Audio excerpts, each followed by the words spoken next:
une lourde responsabilité de se tenir devant les futurs ministres et de parler de la part de Dieu. Je crois que quelqu'un allait dire amen. Amen.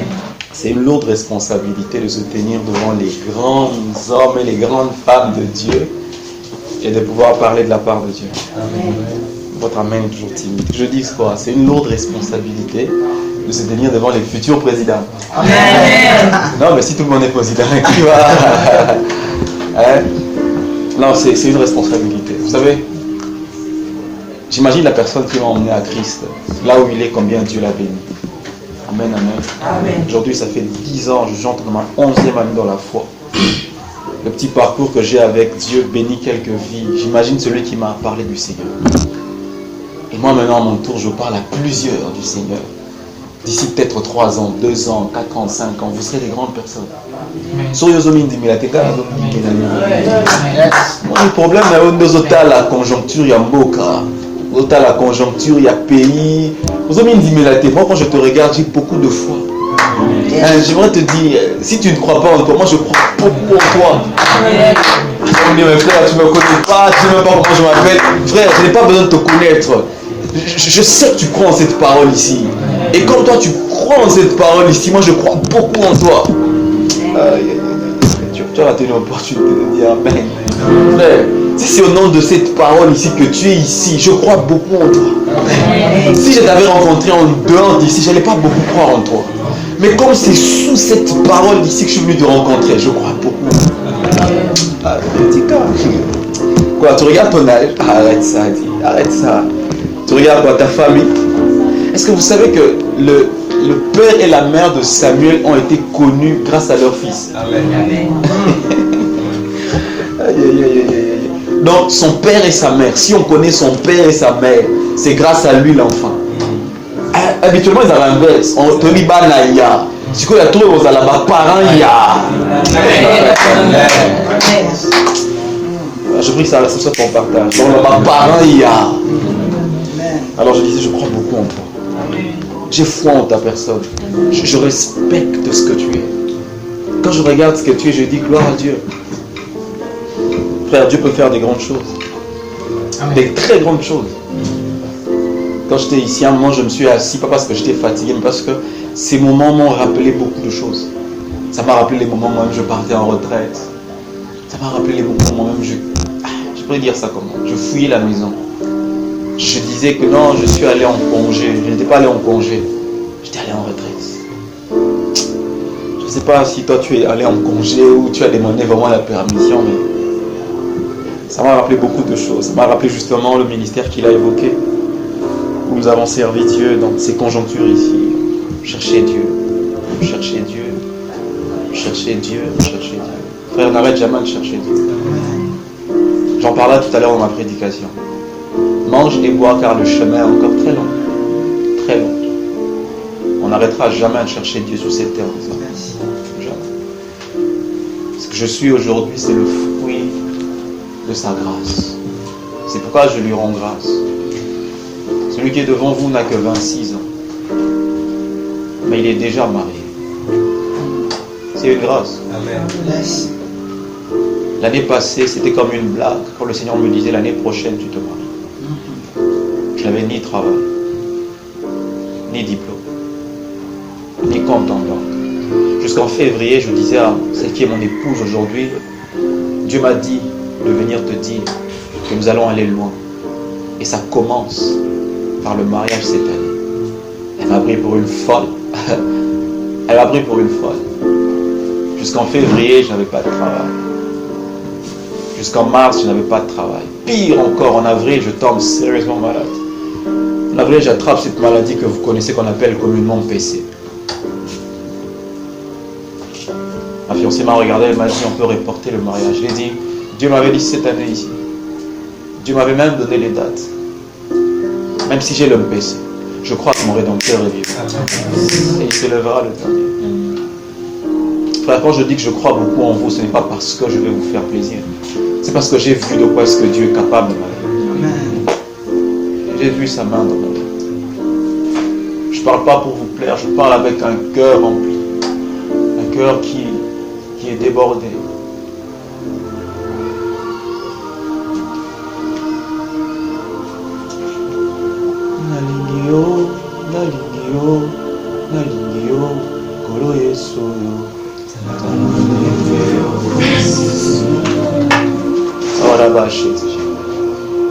Nalingio, nalingio, nalingio, kolo Yesu yo. Nalingio komisinga. Nalingio, nalingio, nalingio, kolo Yesu yo. Nalingio komisinga. Nalingio komisinga.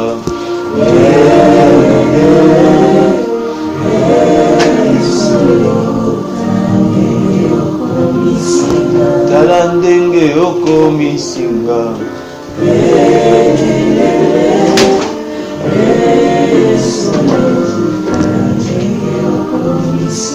Talandenge oko misinge.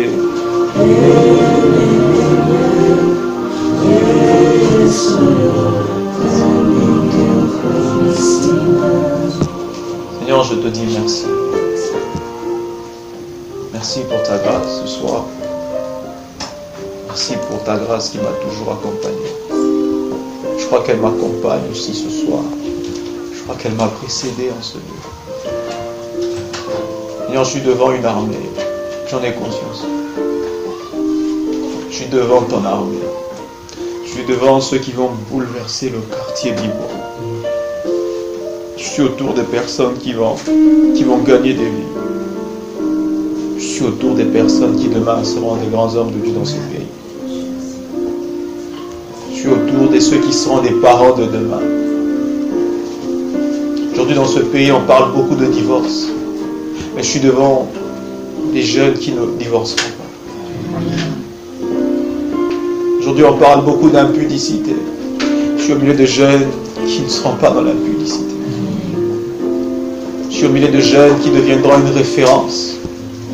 Lorsqu'ils se marieront, ils seront une référence dans leur famille. Lorsqu'ils se marieront, ils seront une référence dans leur quartier. Oh Père, je suis devant des jeunes que tu feras devenir des références. Ainsi me parle l'Éternel. Je ferai des signes et des présages dans ce quartier. Parole de l'Éternel. Seigneur, aide-moi à partager ta parole. Dans les quelques minutes qui nous restent. Que la poussière qui recouvre tes pieds soit la poudre qui embellit mon visage pour partager ta parole ce soir. Cela au nom de Jésus. Amen. Amen. Amen. Je disais, je dis merci à Dieu pour cette opportunité. Je dis merci aussi à l'homme de Dieu que je connais depuis déjà 10 ans. Un homme bien, avec qui nous avons eu à partager des bons moments au niveau du campus. Bon, je ne suis pas encore maître avocat. Je ne compte peut-être pas l'être. Je ne suis qu'un conseiller juridique. Et je crois que d'ici peu de temps, je vais tout abandonner pour être à temps plein. Je ne sais pas quand, mais je crois qu'à un moment, j'ai dit ça à ma femme, j'ai dit, mais à un moment il faudra tout laisser. Alors je parle beaucoup d'elle, c'est parce que je l'aime beaucoup. J'ai eu la grâce d'épouser une très belle femme. Bon, je ne dis pas Amen parce que je ne sais pas, tu es jaloux. Elle aurait été ici, vous allez voir. En tout cas, quand je me promène dans les rues de Kinshasa aujourd'hui, des fois je l'appelle, je dis ma chérie, tu sais quoi? Beauté le roi a eu cette. Amen, amen. J'ai eu cette grâce d'épouser une très belle femme. Elle aurait voulu être là, mais elle a été empêchée par la distance et par l'état de santé. Sinon, elle vous transmet les salutations. Voilà. Elle m'a beaucoup encouragé, elle m'a beaucoup dit d'amen. Donc même si vous ne dites pas amen ce soir, les amen de ma femme me suffit. Amen, amen. Amen. J'aimerais dire à quelqu'un, marie-toi jeune, c'est bien. Amen. On pourrait dire un peu amen. Amen.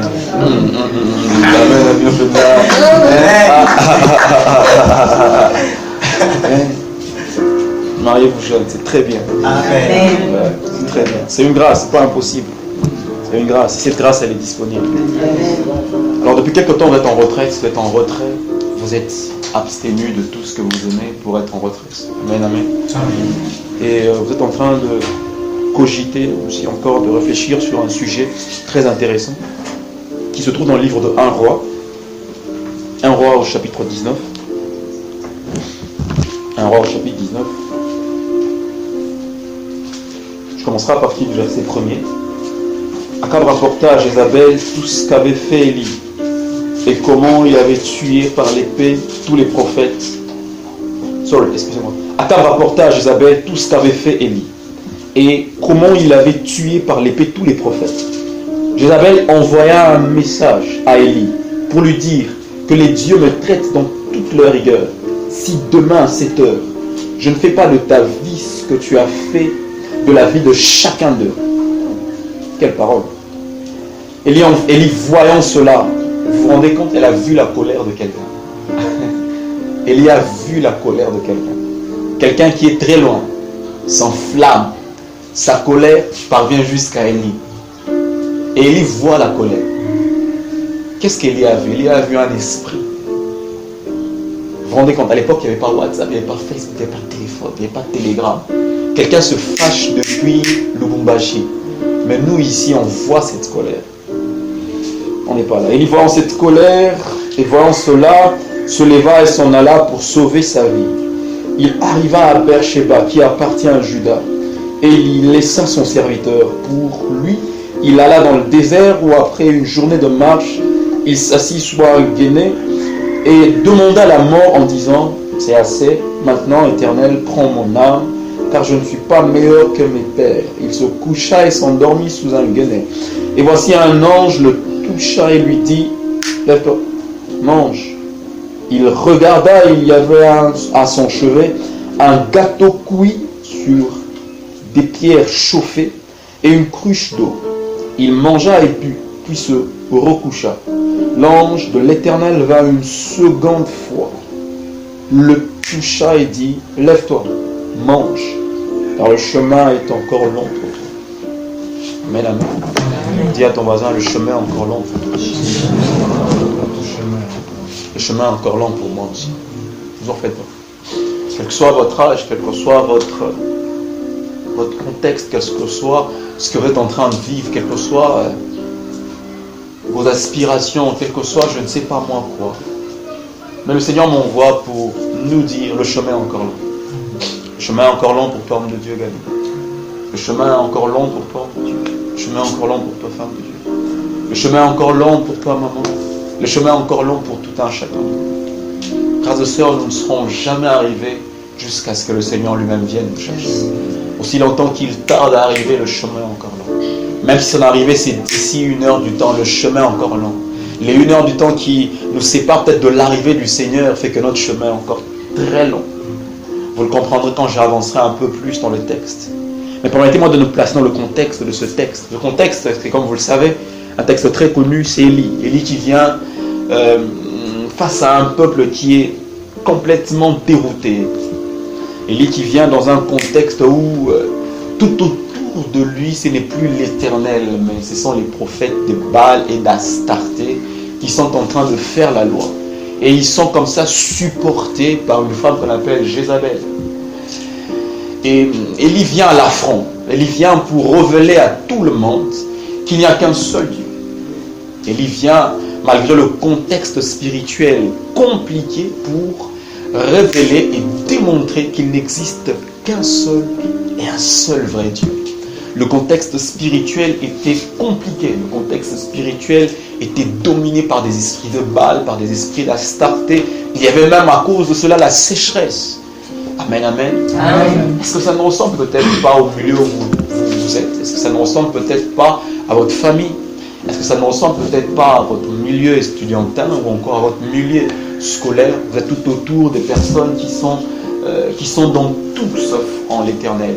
Vous êtes au milieu des personnes qui croient à tout sauf à l'Éternel. Vous êtes au milieu des personnes qui s'adonnent à tout sauf au vrai culte. Vous êtes au milieu des personnes qui croient à la magie. Vous êtes au milieu des personnes qui croient à l'occultisme. De plus en plus on en parle au milieu des jeunes, l'occultisme. Vous êtes au milieu des jeunes ou au milieu des gens qui croient à la sorcellerie, qui croient au marabout, qui croient aux liens de famille. Vous êtes au milieu des personnes qui croient et qui s'adonnent à tout, sauf à la parole de Dieu. Et ce message est pour vous. Vous êtes ce Élie-là que Dieu envoie dans votre famille. Vous êtes ce Élie-là que Dieu envoie dans votre école. Vous êtes ce Élie-là que Dieu envoie dans votre université. Vous êtes ce Élie-là que Dieu envoie ici dans ce quartier. Alléluia. Pour que vous puissiez relever le nom de l'Éternel Et ça passe par un affront. Élie devait affronter 450 prophètes de base. Il va y avoir une confrontation. Lors de la confrontation, il s'est avéré qu'effectivement, c'est l'Éternel qui est le vrai Dieu. Parce que Élie, son serviteur qui était minoritaire, il était seul, face à tous les prophètes de Baal et d'Astarté qui étaient majoritaires, Dieu a montré que la minorité avec lui vaut mieux que la majorité des hommes. Alléluia. Frères et sœurs, vous devez être minoritaire dans votre position avec Dieu, mais être beaucoup plus puissant et plus fort que la majorité qui ne sont pas avec Dieu. N'hésitez pas à être ferme dans votre position avec Dieu. N'hésitez pas d'être enraciné dans la crainte de Dieu.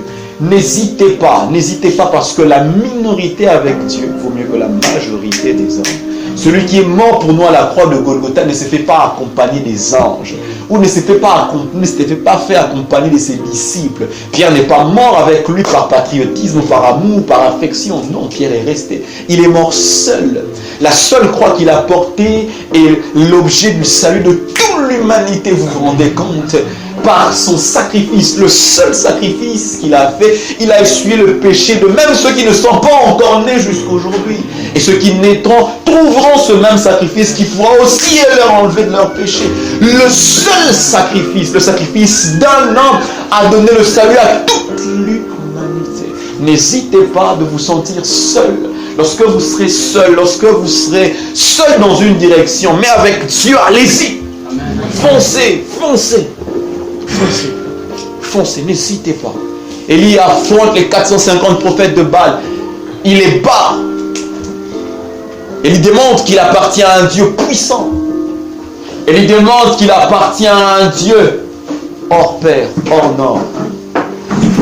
Il démontre que la minorité avec Dieu n'est jamais un handicap.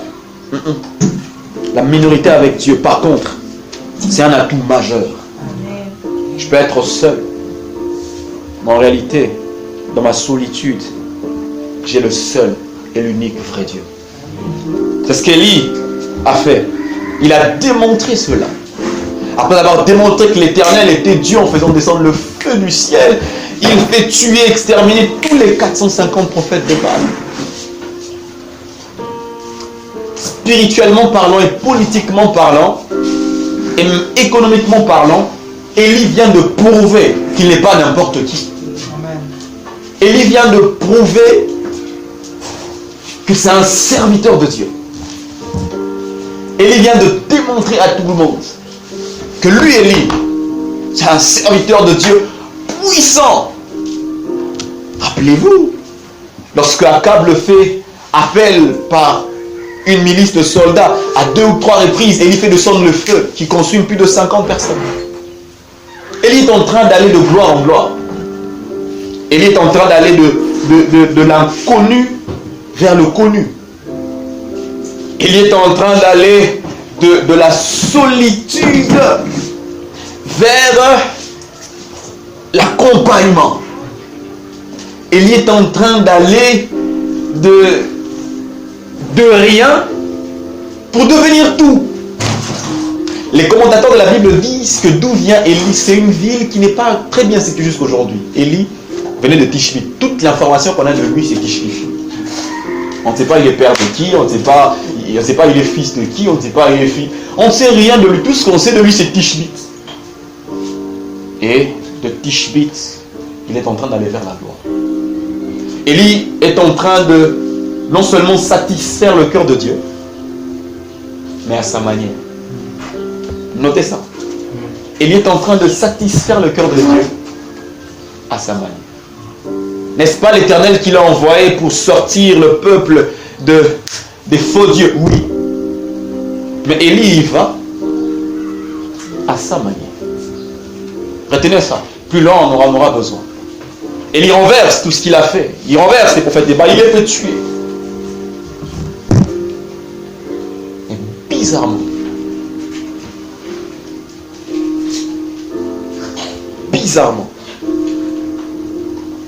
une femme, je dis bien une femme, se lève et dit, si demain à la même heure, je ne fais pas de ta vie ce que tu as fait de la vie des prophètes, Élie est effrayé. traumatisé. La Bible dit Élie fuit pour sauver sa vie. Élie, qu'est-ce qui se passe? Lorsqu'Akab a fait venir ses soldats pour t'arrêter, tu as fait tomber le feu sur 150 personnes. Lorsqu'on est monté au Mont Carmel, avec tout le peuple, tu nous as démontré que tu étais un prophète de Dieu. Et maintenant devant une femme, tu fuis. C'est comme disait un frère, une femme, blague t'es. Blaguer un frère, mais comme blaguer une femme t'es. C'est frère, certes, non, pas certes, non, pas femme. Certes, la femme. Tu fuis devant une femme, tu fuis devant la colère d'une femme. Frères et sœurs, selon vous, qu'est-ce qui a fait fuir Élie? Et pire encore, il fuit la mort pour aller demander la mort dans le désert. Vous vous rendez compte de ça? Il fuit la mort dans un milieu urbain pour aller demander la mort dans le désert. On l'aurait tué avec l'épée, ça aurait été rapide. Mais là, il va dans le désert, où en demandant la mort, il serait certainement en train de mourir de faim et de soif. Il serait en train de voir son corps être consumé par la chaleur. La mort qu'il demande au désert est pire que la mort qu'il aurait eue dans la ville. Alors pourquoi il demande cette mort-là? Première réponse à cette question, c'est parce que Élie est déçu. Amen, amen. Amen. Élie est déçu. Celui qui vient de l'inconnu et qui est devenu connu, celui qui vient du néant et aujourd'hui manifeste la gloire, est en train de connaître une déception. Et cette déception l'emmène à un épuisement spirituel. Élie est en train, ou Élie est comme celui-là qui a beaucoup travaillé pour Dieu. Élie est comme celui-là qui travaille beaucoup pour Dieu, qui démontre beaucoup la puissance de Dieu. Élie est comme cette sœur ou ce frère qui dit: j'ai beaucoup prêché ici, j'ai gagné beaucoup d'âmes, j'ai conduit beaucoup de cultes, j'ai fait beaucoup d'évangélisation. Le cordon m'a dit que vous allez souvent, l'homme de Dieu m'a dit que vous allez souvent à l'évangélisation. Je suis allé beaucoup à l'évangélisation. Moi j'ai gagné des mamans, j'ai gagné des papas, j'ai gagné des jeunes, j'ai prié pour des malades. J'ai beaucoup fait pour Dieu quand même. J'ai beaucoup travaillé pour Dieu. Il faut quand même me reconnaître à juste titre. Je ne suis pas n'importe qui. Pourquoi après avoir tout fait ça, vous ne me protégez pas? Vous vous rendez compte? Lorsque le peuple a vu que c'était le Dieu d'Élie qui était le vrai Dieu, le peuple s'est rangé contre le Dieu d'Élie. Mais pourquoi ce peuple ne le protège pas? C'est ce qu'Élie se dit. Ah, après on sur la salle. Bonne pour remercier la vie. J'aimerais ouvrir une parenthèse pour dire, frères et sœurs dans le Seigneur, nous ne servons pas pour une cotation spirituelle. Amen. Nous ne servons pas pour une cotation spirituelle. Non. Nous ne servons pas pour que Dieu puisse nous donner 10 sur 10. Non. Nous ne servons pas pour qu'à l'église on sache que nous sommes serviteurs de Dieu. Nous ne servons pas. Non. Pour que les gens disent: oh, c'était fort, c'était bien. Nous ne servons pas pour créer aujourd'hui des polémiques comme nous créons dans notre église. Ah, m'a dit Fana modéré, mais bon, c'est les choses, hein. On ne sert pas pour ça. On ne sert pas pour que les gens nous regardent maintenant comme si on était devenu un diamant. Si nous sommes activistes dans la maison de Dieu, nous aurons notre salaire. Mais si nous sommes fils dans la maison de Dieu, nous aurons aussi notre héritage. Alors j'aimerais bien le dire. Si nous sommes activistes dans la maison de Dieu, nous aurons un salaire. Mais si nous sommes fils dans la maison de Dieu, nous aurons l'héritage. L'héritage, ce n'est pas pour les serviteurs. L'héritage, c'est pour les fils. Alors si nous nous considérons serviteurs, c'est l'erreur qu'a commis le fils, le frère du fils prodigue. Il allait vers son père pour dire: regarde ce que je fais pour toi. Tu n'as jamais organisé un banquet pour moi. Parce qu'il n'avait pas compris ce qu'il n'était pas un serviteur. Il était un fils. Et il travaillait pour son propre héritage. Le fils ne croise pas les bras. Oui, c'est vrai, il travaille. Mais il ne travaille pas comme un serviteur. Lui, il travaille son propre héritage. Si nous servons, c'est pour préparer notre propre héritage. Notre héritage, ce n'est pas ici sur terre. Notre héritage, ce n'est pas le regard des hommes. Notre héritage n'est pas le regard des pasteurs. Non. Notre héritage, c'est le regard de Dieu. C'est ce jour-là, lorsque nous irons dans la gloire, lorsque nous irons dans la félicité, il nous regardera et nous dira, viens mon enfant. C'est pour ça que nous servons. Et Élie est passé à côté de ça. C'est ça qui l'a emmené à devenir un homme déçu. Et un homme déçu, c'est un homme sans force. Un homme déçu, c'est un homme épuisé. Un homme déçu, c'est un homme qui n'a plus de fondements, qui n'a plus de base. Il a beaucoup travaillé pour Dieu. C'est comme quelqu'un qui fait un travail manuel. Il creuse, il creuse, il creuse. Il attend son salaire, on lui dit, on ne te paye pas aujourd'hui. Oh! Marca, c'est si la vraie. Il dit, mais attends, je travaille toute la journée. Mais ça va jusqu'à quand? On dit, reviens demain, tu vas encore travailler. Il travaille, il attend, il dit, sur la calculette, hier, non, ouais, les lots, salut-moi, moi là, bien. Son employeur lui dit, non, il y a encore un autre travail à faire. Il dit, tout est métier, wapi. Il travaille. Et son employeur lui dit, malheureusement, je n'ai plus de liquidité. Ah, plus de liquidité. Mais c'est quel langage tu parles là? Il est déçu. Il n'a plus de force. Il n'a plus de mémoire sur la vision. Pourquoi? Parce que il avait calqué toute sa vision sur le fait d'être reconnu. Il avait basé toute sa mission sur le fait que l'on reconnaisse qu'il y a, oui, un Dieu, oui, mais aussi qu'il y a qui? Un Élie. Il y a aussi un serviteur. Or, frères et sœurs dans le Seigneur, Dieu, il ne partage pas sa gloire avec les hommes. Et il va te faire entrer dans une école pour te briser. Le chemin est encore long. Dis ça à ton voisin. On commence un peu à avoir des bases. On va aller petit à petit, on va comprendre ça. Le chemin est encore long. Élie déçu. Et dans cette déception, Jézabel miaule. Il fuit. Pourquoi? Parce qu'il se dit, celui pour qui je travaille m'emmène jusqu'ici, mais il ne fait pas voir à ces gens qu'il y a un mystique. Ah non. Il prend la fuite. Épuisement spirituel. Cela nous arrive lorsque nous avons beaucoup travaillé en famille. Cela nous arrive lorsque nous avons beaucoup travaillé autour de nous. Cela nous arrive lorsque nous avons beaucoup travaillé dans le ministère où nous sommes. Cela nous arrive. On est épuisé spirituellement. Et vous savez quoi, très souvent pendant ce moment-là, je ne sais pas si à vous c'est déjà arrivé, à moi c'est déjà arrivé. J'ai beaucoup donné dans le ministère, beaucoup donné. Tu rentres en famille, tu rencontres un problème fracassant. Tu apprends qu'on ne peut plus te payer les frais. Tu apprends qu'on ne peut plus te payer le syllabus. Tu apprends voilà, il n'y a pas d'argent pour le loyer du mois. Si tu es au home, tu apprends qu'on n'a pas de quoi te donner pour monter au home. Tu apprends que l'argent que tu allais demander là, il n'y en a pas. Jézabel vient de miauler. Et là, tu es fâché. Tu as mal au cœur. Tu dis, ah, Zambé. Non, mon Dieu, c'est là. Non, mon Dieu, fille qui s'est pas malade. Et tu apprends que ta mère est sérieusement malade. Tu viens, tu la trouves KO. Ou toi-même encore, tu es sérieusement malade. Toi-même, tu peines à avoir l'argent. Pourtant, tu voulais donner un message. Ah, je vois les Seigneurs vous visiter financièrement. Vite, amen. Amen. Ils ont été visités financièrement. Hein? Mais toi-même, l'argent des transports là, tu n'as pas. Et pire encore, au matin, il y a un taxi. Chauffeur à tel lieu, assez lisieux pour son âme. Tu te dis, mais bon,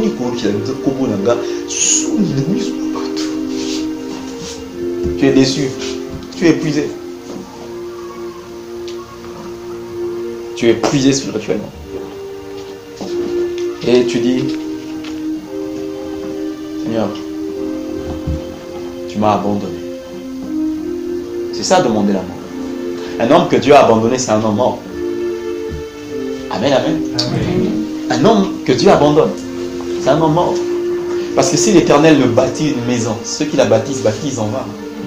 Si l'Éternel ne bâtit une vie, ceux qui bâtissent cette vie bâtissent en vain. Les païens bâtissent sur quoi? Sur du sable. Ils amassent de l'argent, ils amassent tout ce qu'ils peuvent amasser, des titres.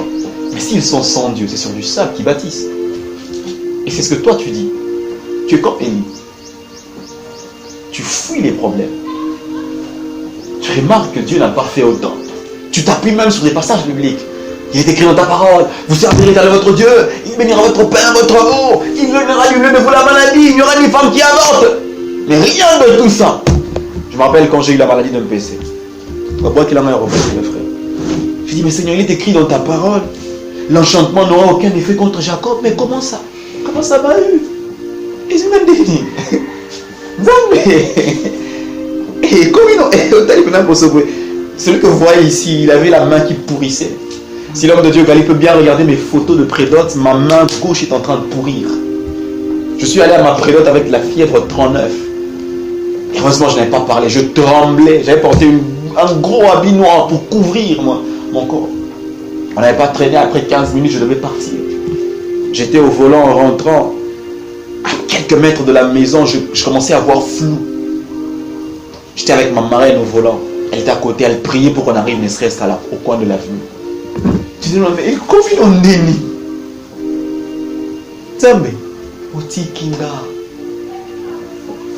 C'est ça, demander la mort dans le désert. Tu es allé certainement vers Dieu. Mais, pour le dire quoi? Tu m'as abandonné. Tu es allé certainement vers Dieu. Tu as certainement pleuré vers le berger.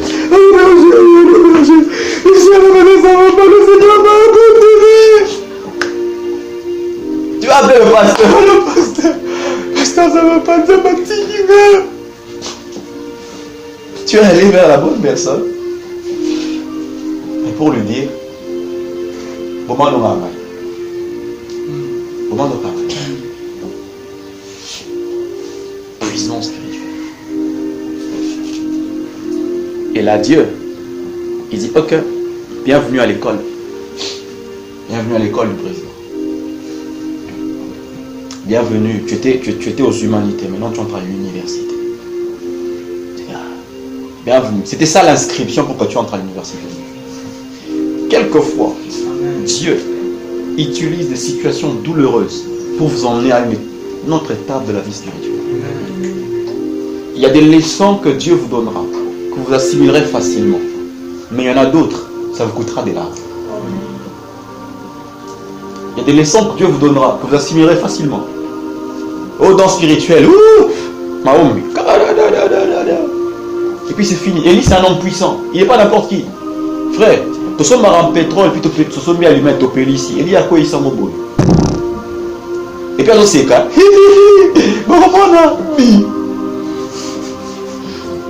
Il rigole.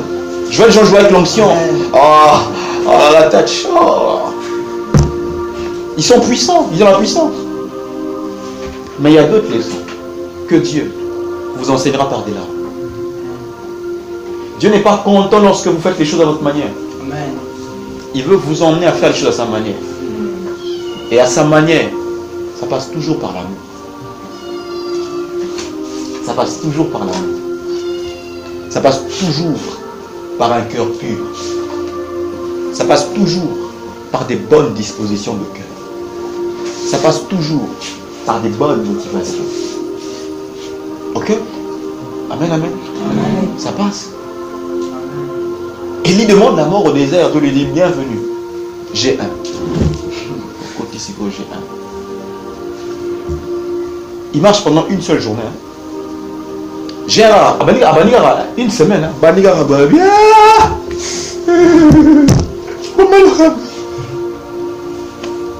Dieu dit, ok, femme là. Alors, comme tu es fatigué, comme par tes propres efforts, tu n'as pas pu toi-même te ressourcer. Frère, vous savez, lorsque vous faites par vos propres efforts, vous ne pourrez pas vous-même vous ressourcer. C'est impossible. C'est impossible à la fois de donner beaucoup d'efforts et de se ressourcer. Ça ne se fait pas. C'est impossible. Dans le domaine spirituel surtout, ça ne se fait pas. Mais à la fois de donner, de se ressourcer soi-même. C'est pas vous verrez des personnes, ils vous prêchent comme je vous prêche ici. Mais après, vous entendrez que j'ai été infidèle. Quoi que ça n'arrivera jamais. Vous apprendrez qu'il est tombé infidèle. Mais comment il est tombé? Lui-même il a parlé de la fidélité de Dieu, mais comment il est tombé? Frère, je ne suis ici comme un simple instrument. Je vais déverser tout ce qu'il y a et puis moi-même rester vide. J'aurais besoin, moi aussi, d'aller auprès de quelqu'un pour être ressourcé. C'est comme ça que ça marche dans le monde spirituel. Et il n'avait pas compris ça. Et Dieu lui dit, ok, tu es arrivé au stade où je vais maintenant t'instruire. Tu es arrivé au stade où je vais te donner la substance. Il est ici question, lorsqu'on est épuisé spirituellement, d'avoir un revêtement. Amen. Il est ici question d'une nourriture. Il est ici question d'une nourriture qui va donner la vie. Il est ici question d'une nourriture qui va donner de l'énergie. Il est ici question dans cet épuisement, dans ce contexte, dans cette nouvelle dimension, dans cette nouvelle école où Dieu nous introduit d'avoir une nourriture qui va nous donner de marcher pendant 40 jours et 40 nuits jusqu'à la montagne de Dieu. Quelle est donc cette nourriture?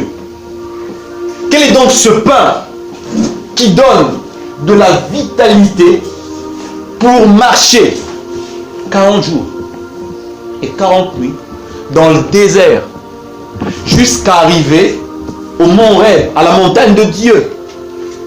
Quelle est donc cette nourriture? Quelle est cette quantité de pain?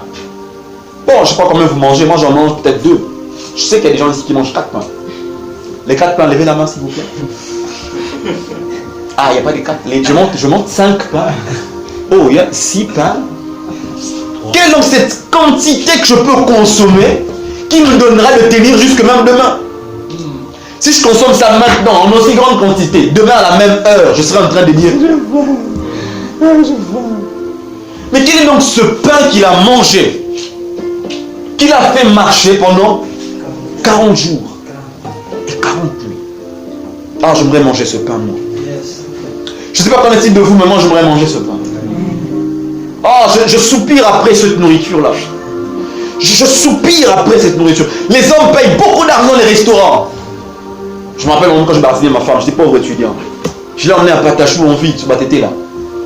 Je regarde les menus comme ça. J'ai dit, écoute, tu peux choisir. Elle choisit plat, 30 000 francs. Bon, vous ne faites pas, j'avais des économies. Hein. Économie à 1 mois, un mois pour avoir si on a 5 gabos. Oh! Et puis à lier à Tiki. J'ai envie de lui dire, mais si les sango. Et bien, est-ce que tu peux l'emporter? Non, je ne peux pas l'emporter. Pour ça, sa serveur, c'est là l'emporter. On a mon rôle au bâti. Ils ont l'ignaillé. Sans mon niveau. Vous faites les damas. C'est au pire. J'aimerais avoir cette nourriture, moi. On donne des nourritures, on achète les sacs de foufou pour 1 mois. Mais on a toujours faim. Mais quel est donc, combien coûte cette nourriture qui donne de rester 40 jours et 40 nuits? Quelle est cette nourriture? On entre en retraite où on s'abstient de la nourriture. Mais il existe un repas seulement, pas 2, pas 3, un repas.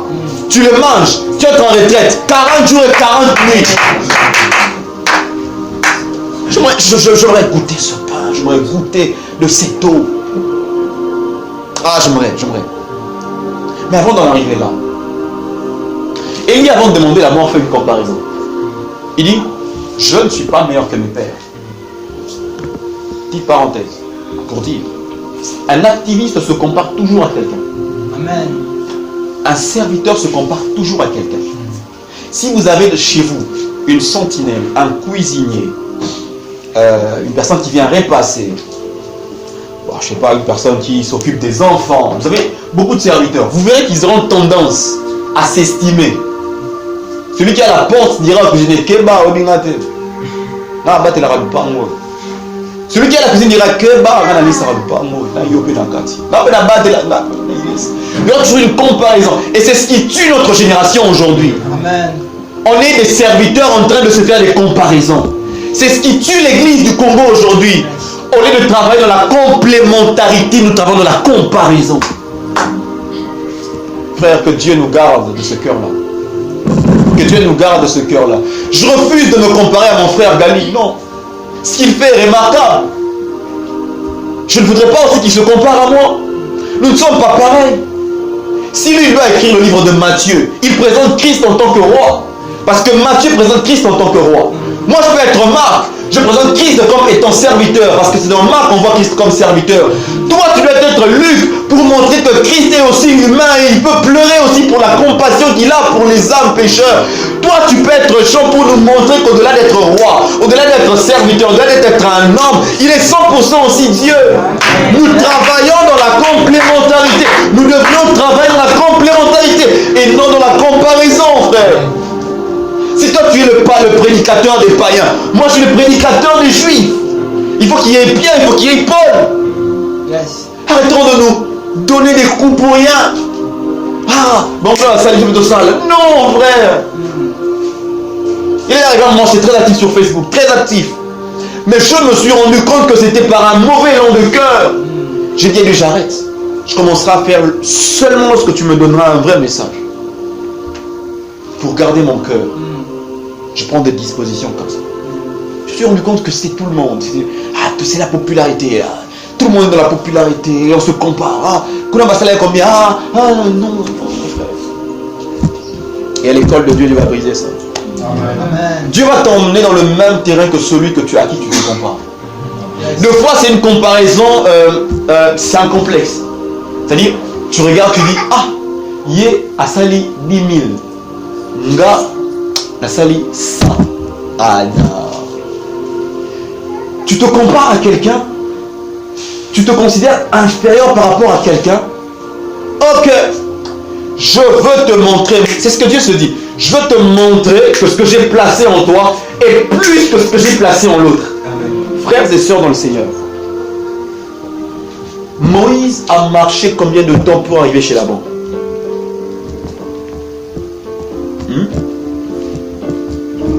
Ok. Je vais nous aider. Les enfants d'Israël ont marché pendant combien de temps dans le désert? 40. Enlevez le timing jour et le timing année. Parce que aux yeux de Dieu, ce n'est pas ça qui compte. Un jour dans ses parvis vaut mieux que 1000 ans. Dieu a fait marcher Élie les mêmes 40, mais sans pouvoir s'arrêter. Alors que ceux vers qui il s'est comparé se sont arrêtés beaucoup de fois. Quelqu'un a compris ça? Ce que Dieu a placé en toi, tu n'as pas à comparer ça avec celui pour qui tu regardes depuis les bas. Lui, Amen. Il a fait les mêmes 40, mais avec beaucoup de stationnements. Mais toi, Dieu te montre qu'il peut t'emmener ça un coup direct. Amen. Alors arrête de comparaison. Je vais ouvrir une belle parenthèse. Ça, je méditais, ça m'a fait du bien. Je regardais ma femme, je lui ai dit, Dieu est vivant, Dieu est fort. Frères et sœurs, la nourriture dont il est question ici, c'est une nourriture qui te donne une force extraordinaire. C'est une nourriture qui nourrit ton esprit. C'est une nourriture qui nourrit ton âme. C'est une nourriture même qui nourrit ton corps. Quelle est cette nourriture? Donc quand je mange, ça nourrit mon esprit, ça nourrit mon âme, ça nourrit mon corps. Ça nourrit ton esprit parce que tu es épuisé. Dieu te recharge. Ça nourrit ton âme parce que tu t'étais comparé, mais là tu entres dans une saison où tu n'auras plus à faire des comparaisons. Ça nourrit ton corps parce que tu seras en bon point jusqu'à la montagne de l'Éternel. J'aime ce que David dit un jour dans Psaume 20. Oh, regarde, j'aime ça. Psaume 20. David doit aller affronter Amalek. David doit aller affronter un challenge. David doit aller affronter. Et il s'arrête au tabernacle. Il s'arrête à la maison de Dieu. Le peuple voyant David s'arrêter à la maison de Dieu, le peuple vient avec lui à la maison de l'Éternel. Il commence à intercéder, il commence à intercéder, il commence à intercéder, il commence à intercéder. Lorsque j'aimerais lire ça, Est-ce que nous sommes là? Au chef de chantre, psaume de David, que l'Éternel t'exauce au jour de la détresse. Je prie que l'Éternel exauce vos jours de la détresse. Que le nom du Dieu de Jacob te protège. Je prie que le nom du Dieu de Jacob te protège. Que du sanctuaire qu'il t'envoie du secours. Que d'ici qu'il t'envoie de secours. Que de Sion il te soutienne. Que de Sion il puisse te soutenir. Qu'il se souvienne de toutes tes offrandes. Qu'il agrège tes holocaustes. Qu'il te donne ce que ton cœur désire. Et qu'il t'accomplisse tous ces desseins. Tous ces desseins. Nous nous réjouirons de ton salut. Nous lèverons l'étendard au nom de notre Dieu. Ça, c'est le peuple qui est en train d'intercéder pour le roi. Ça, c'est le peuple qui est en train de dire à Dieu, fais ça pour notre roi. Mais du verset 7 jusqu'au verset 10, c'est le roi qui prend la parole. Aïe, aïe, aïe, aïe, j'aime ce que David dit. David dit ceci. L'Éternel exaucera tous tes vœux. Oh non, excusez. Il dit, je sais déjà que l'Éternel sauve son roi. Le verbe sauver qui est ici, en hébreu, il a été conjugué au passé. C'est-à-dire, je sais que l'Éternel a sauvé son roi. David, là, très souvent dans les psaumes, lorsque vous voyez un verbe au présent, c'est qu'il a été au passé. Il a été écrit au passé. C'est-à-dire, ils ont tellement confiance en Dieu que lorsqu'ils prient, ils conjuguent leur victoire au présent. Amen. Ils conjuguent leur victoire de demain au passé. Frères et sœurs, notre victoire d'aujourd'hui et de demain a été déjà au passé. Parce qu'à la croix de Golgotha, il a payé le prix. Il a payé le prix. Il a payé le prix. Il dit encore ceci. Il dit, il exaucera des cieux de sa sainte demeure par le secours puissant de sa droite. Le verset 8. Frère, c'est ici. Et beaucoup elle clame. Ceux-ci s'appuient sur leur char. Ceux-là sur leur chevaux. Nous invoquons le nom de Dieu. Garde. On saute. Le verset 9. Eux, ils plient et ils tombent. Nous. Frères et sœurs, il faut aimer la parole de Dieu. Il faut beaucoup aimer la parole de Dieu et puis il faut être un étudiant de la parole de Dieu. Quand David dit ceci, ceux-ci s'appuient sur leurs chars, ceux-là sur leurs chevaux. Frère, le mot appuyer qui est là, ok, en hébreu veut dire ceci, garder en mémoire ou encore méditer. Cela veut dire ceci, ils sont en train de dire ceci. Ceux-ci gardent en mémoire leurs chars et leurs chevaux. Ceux-ci et ceux-là méditent sur leurs chars et sur leurs chevaux.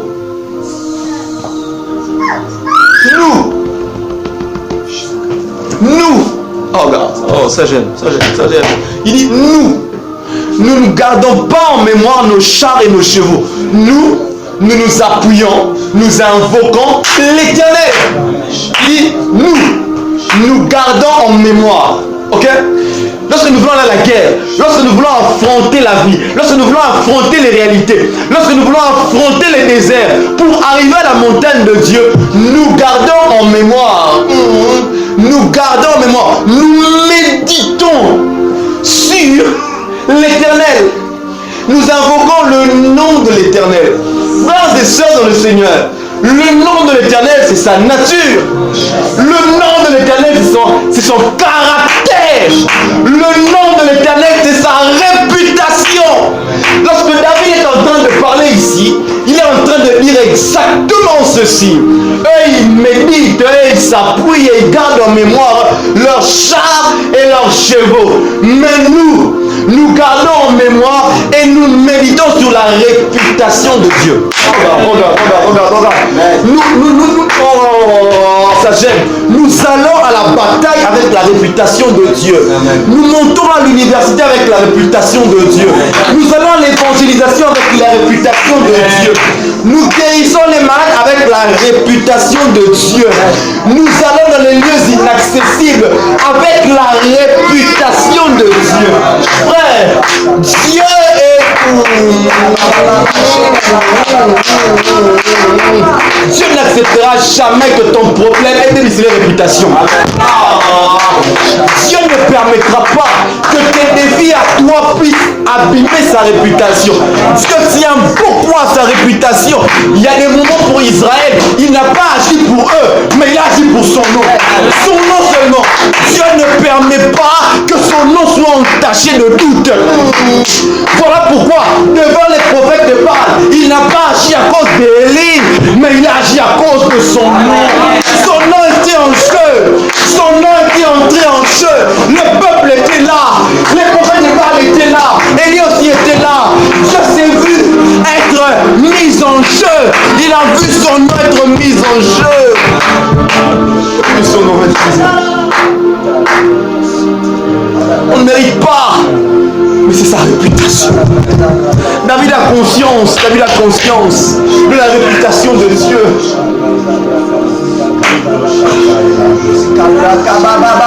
Un jour, Israël est en train de marcher. Un peuple lointain, dont le roi s'appelle Balaam, si je ne me trompe pas, ou Balak. Il voit, il est saisi de frayeur parce qu'il a la réputation du Dieu de ce peuple-là. La réputation de Dieu. La réputation de Dieu. Nous allons aller voir avec la réputation de Dieu. Hey, nous allons avec la réputation de Dieu. Jamais Topola.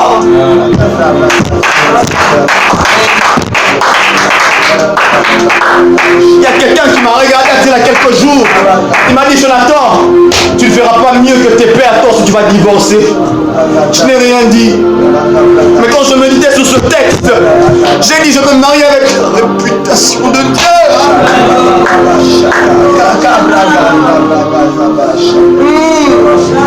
J'ai eu beaucoup de messages concernant la maternité de ma femme. On a dit que ça allait être compliqué, qu'on n'aura même pas des enfants.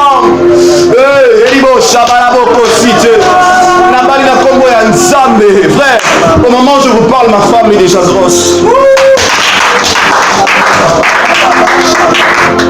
Je ne le témoignerai pas encore.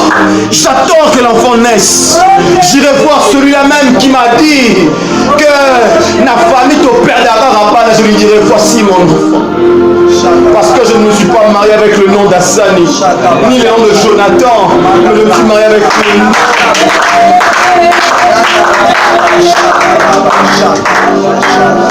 Vous savez, lorsque vous vous appuyez sur la réputation de Dieu, il vous fait comprendre que vous ne vous appelez pas Déborah ou Jonathan. Il vous fait comprendre que vous êtes un vaillant héros. Gédéon n'a pas été appelé Gédéon par l'ange. L'ange arrive et lui dit vaillant héros. Celui qui marche avec la réputation de Dieu, le ciel se met en mouvement pour lui. Celui qui marche avec la réputation de Dieu, Dieu le précède. Dieu le précède.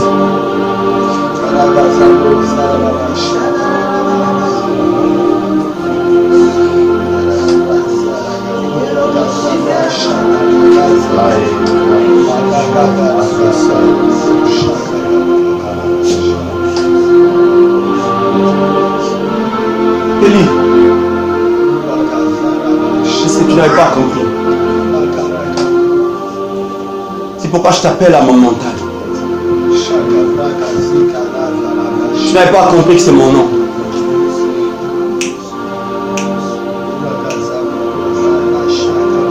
Jean 6, 48.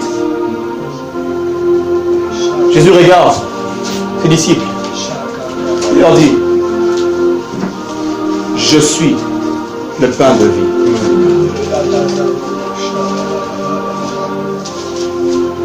Jean 4, le verset 13. Christ regarde la femme samaritaine. Il lui dit, celui qui boira encore de cette eau aura soif. Mais celui qui boira de l'eau que je lui donne. En réalité, ce jour-là, Élie a mangé Christ. Amen. Élie a bu Christ. Amen. Quel est ce pain? Quelle est cette eau qui nous fait marcher jusqu'à la montagne de Dieu? C'est Jésus. Amen. C'est Jésus. C'est Jésus. C'est une leçon que tu n'as pas compris. Chaque jour, tu dois te nourrir de Jésus. Tu dois te nourrir de Jésus pour que l'homme que tu es diminue et que Dieu qu'il est croisse.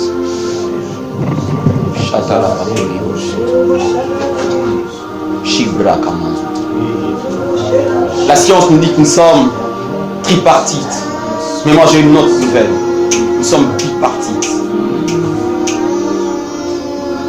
Nous sommes des corps. Et dans ce corps habite un esprit. Shikadaka intelligence. Makikelebo sikelebesite. Kandelebasite. Bakalimelebosite. Shotomale, shotomase. La réputation de Dieu. Ce que j'aime avec la réputation de Dieu, c'est qu'il y a des souvenirs. David est en train d'aller à la bagarre, il dit lui-même il se parle, il dit quand j'étais devant Goliath, l'Éternel m'avait délivré. Il dit quand j'étais en train de paître les troupeaux de mon père et de ma mère, les liens étaient venus, l'Éternel m'avait délivré. Quand Saül allait me tuer, l'Éternel m'avait délivré. Aïe aïe aïe aïe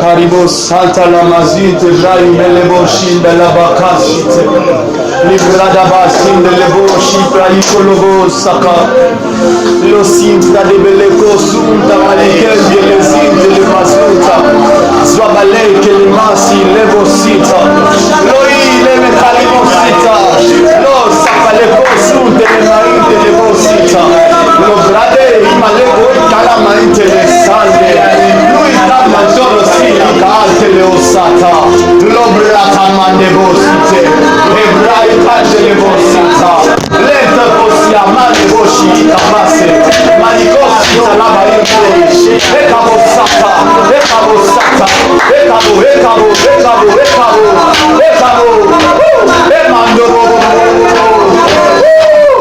ego sapa le bosite le bosita imaite le bosita lo sapa le bosite le basite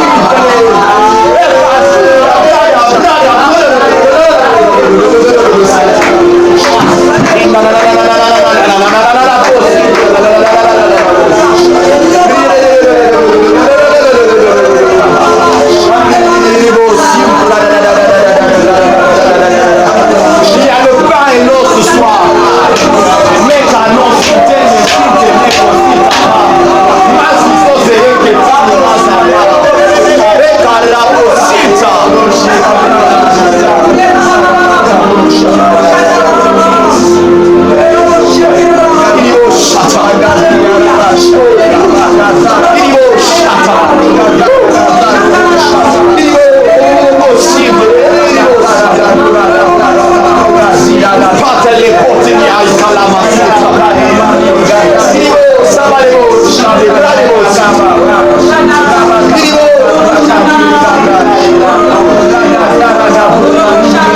Pour cette saison nouvelle, cette saison nouvelle dans ta famille, pour cette saison nouvelle dans tes études, n'avance pas avec ton don de faire tomber le feu Élie. Non, mais avance avec le pain et l'eau qui est chez toi.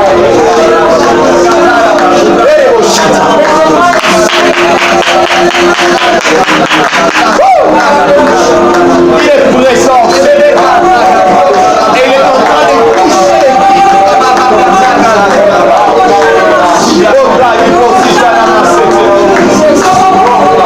mes deux sœurs ici à ma diagonale, je sens une forte onction de Dieu sur vous.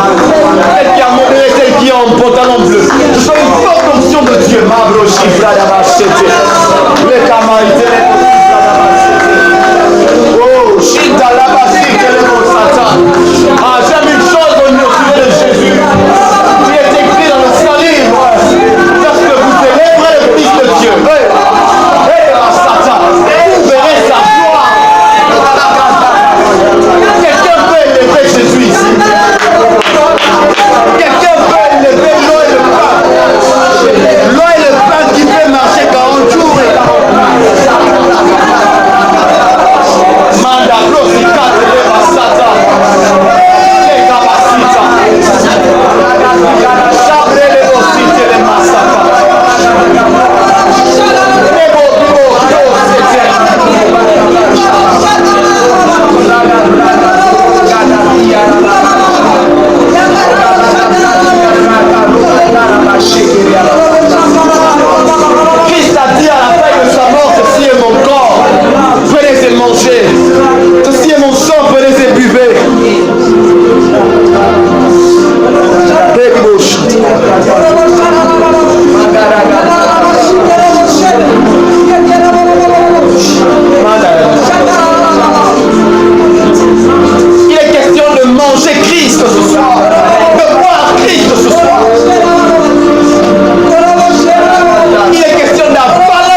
C'est le pain du matin.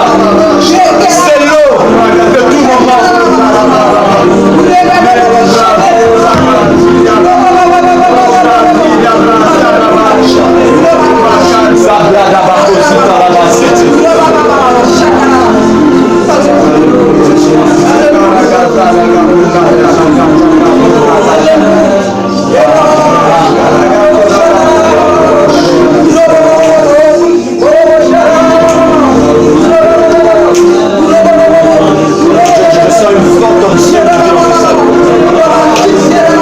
Et alors que nous sommes ici, Dieu est en train de visiter cette famille.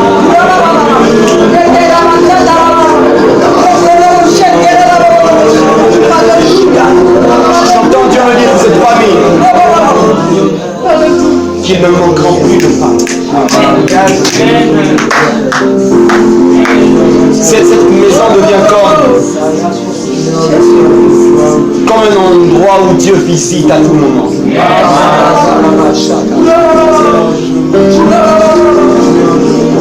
Car par cette retraite, un hôtel de l'Éternel a été bâti dans cette famille.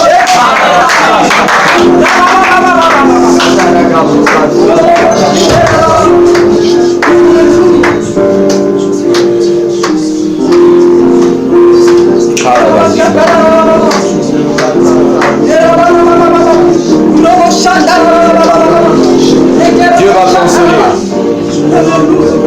Dieu va consoler quelqu'un.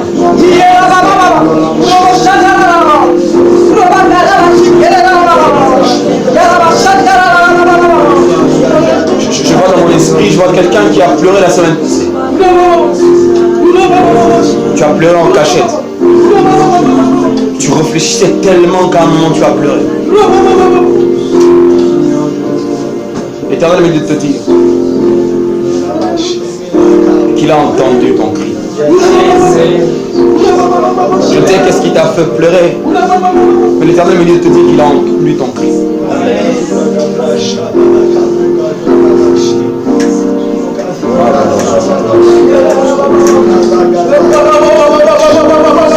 Emmanuel.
l'Éternel ton Rédempteur, le sang d'Israël.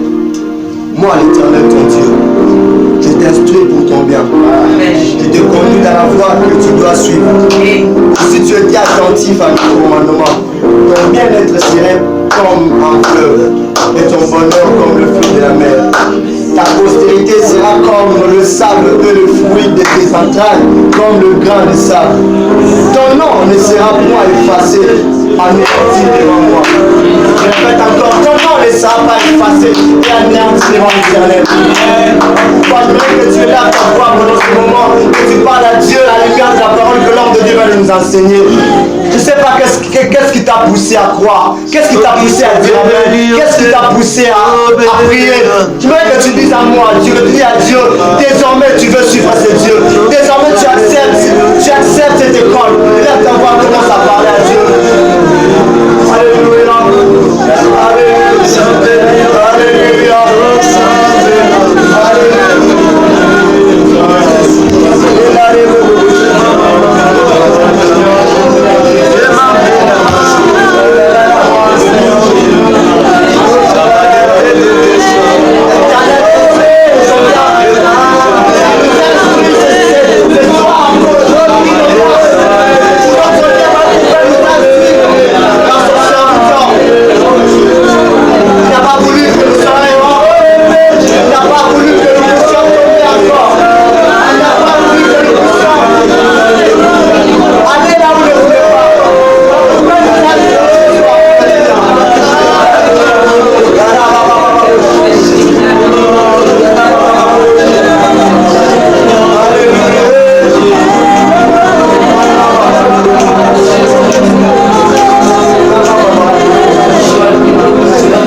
Le berger a dit que le pain et l'eau qu'il a mangé, c'était Jésus. Voilà, Paul reconnaît la même chose. Il dit, ce n'est plus moi qui vis, mais c'est Jésus qui vit en moi. Amen.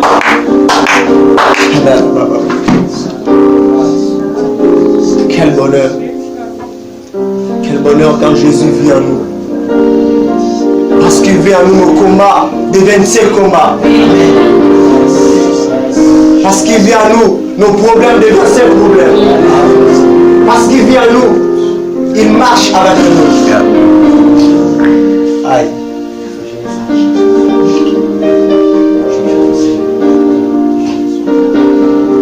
Je sens dans mon cœur qu'il y a des ceux qui ont abandonné Jésus à un moment. Tu es là, tu sais qu'à un moment tu avais abandonné Jésus. À un moment tu t'es décidé de prendre ton propre chemin, ta propre chemin. Tu t'es dit, tu veux aller seul. Le Seigneur, je suis sûr que c'est la manière qui est dans mon cou. Mais aujourd'hui tu vas réaliser que tu ne seras jamais avancé sans Jésus. Nous voulons seulement te soutenir. Si tu es là, est-ce que tu peux t'approcher? Le berger va prier pour toi. Si tu sens qu'à un moment, tu commençais à forcer ta marche. Tu commençais à forcer ta marche. Tu commençais à forcer ta marche. Ce que tu faisais ne plaisait plus à Dieu. Ce que tu faisais n'était plus d'accord. Dieu n'en tirait plus gloire. Et que désormais tu veux vivre autre chose. Gloire à Dieu.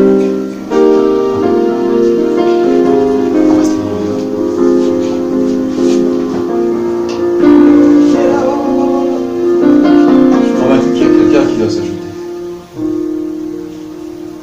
Mes parents se souviennent ça. Ne tremble pas devant les regards des hommes. Si tu trembles devant nous, Dieu te fera trembler. Si tu es courageux et que tu viens, gloire à Dieu. Alors, nous qui sommes restés, est-ce que nous pouvons étendre nos mains vers nos bien-aimés? Vous savez, Pierre, à un moment, araignée de lui. C'est normal, ça arrive, on est humain. Mais la bonne nouvelle, c'est quand Christ est ressuscité, il dit à la femme qui, elle, n'avait pas renié Jésus, il dit, va dire à mes frères, il précise, et à Pierre. Ça, c'est incroyable.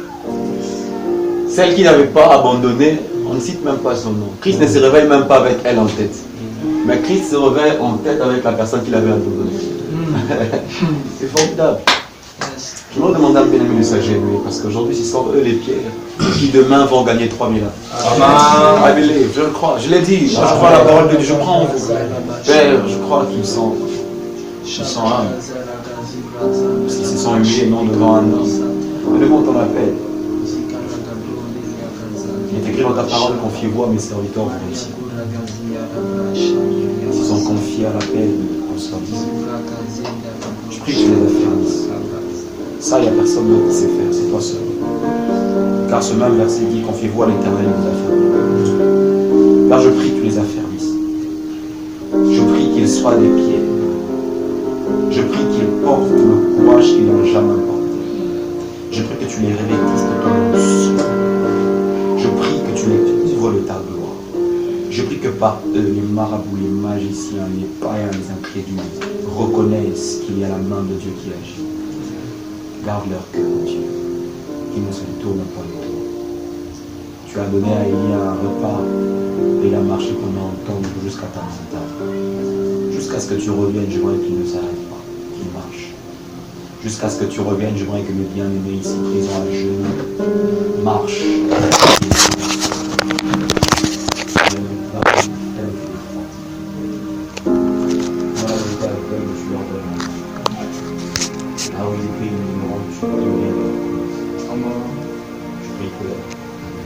Leurs genoux en terre soit le symbole de la marche.